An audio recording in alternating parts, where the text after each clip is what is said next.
The horror world is riddled with many myths and legends, but one is specifically famous for its long and mysterious story. This is the story of Psycho Pike. And while the story of the movie is interesting, the tale of how it was found and the mystery surrounding it are almost just as interesting. But for those of you who don't know, Psycho Pike was a shot-on-video horror film that never had an official release of any shape or form. The only way it was even discovered was through word of mouth and this particular news article showcasing a film being shot in the local area. This is all people had for decades. That is until numerous online groups started to dedicate their time and effort into finding this film, including a Facebook group, which was led by Eric Lazarin. Through hardcore time and dedication, the film will be eventually found and uploaded online.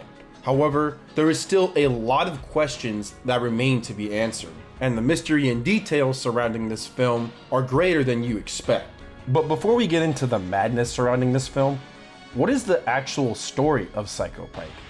Psycho Pike is about, you guessed it, a killer Psycho Pike, which attacks people who dare enter the pond it lives in. The lake, where the vast majority of the film takes place, ends up getting contaminated and is a part of a giant corporate cover-up to bypass environmental laws. However, this reckless behavior ends up causing many people to die at the hands of the evil Psycho Pike. One of our main characters ends up playing double agent, knowing the truth but not being able to tell anyone around him what's actually going on, with the hopes and promises of actually taking care of the lake so as long as he keeps his mouth shut. This interesting situation kind of makes this character a good guy and a bad guy at the same time, because while he does have the right intention, he's doing the worst thing possible for everyone else around him without really realizing it. I don't want to spoil or go over the movie too much, as you should give the movie a shot yourself right here on YouTube, link in the description. As now it's time to talk about the interesting mysteries revolving around this film. For starters, Eric, way back in the day, once owned a screener of this film, one of two to be exact, which a family friend was able to acquire and give to him. But then he would let a friend borrow it who was a video store owner. It was for private use only, but the friend would ultimately lose it. For the record, I would not blame Eric for this in any shape or form. Collecting, especially collecting VHS, was just a completely different galaxy compared to where it is today. And trust in people and or friends was way more prevalent back then than it is now in the social media age where no one can seem to agree on doodly squat. Also, I want to add a bit of a personal story where I, myself, once owned a VHS from the Godzilla animated series, which was a master tape of one of the episodes. Despite it not being available online and containing numerous differences from the final versions, I decided it was a good idea to sell it for a whopping $5, and I ended up losing money on shipping. It's all because I had a different mentality back then and didn't really think about it that much.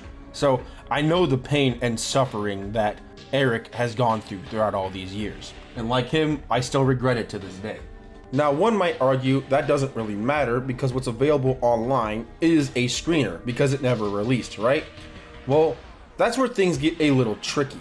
You see, the version Eric had was actually different from the one you see online. The version that's available online was found by someone named Mike White, and it is actually not known how he got a copy, but the theory / speculation is that he got it from one of the people in production and it was edited before he got it. The copy online also is allegedly a boot of the film and not the lost screener version, which actually has a couple of differences, like a time code at the bottom and a placeholder song that was not seen in the version you can see online. There may have been other differences, but considering this was decades ago, it's hard to verify there's any extra content that has not been seen yet. Speaking of the rabbit hole going even deeper, a 35mm film print was found and is located somewhere currently not known, but estimated somewhere in the middle of the United States. Though the whereabouts of the film reel are still kind of hearsay as of making this video.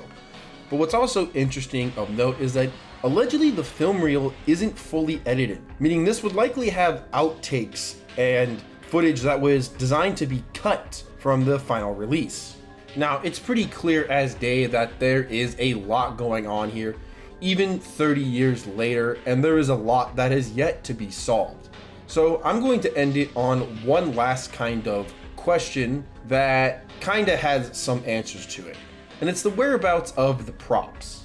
You see, Psycho Pike, of course, had to use a prop for the film of a killer Pike.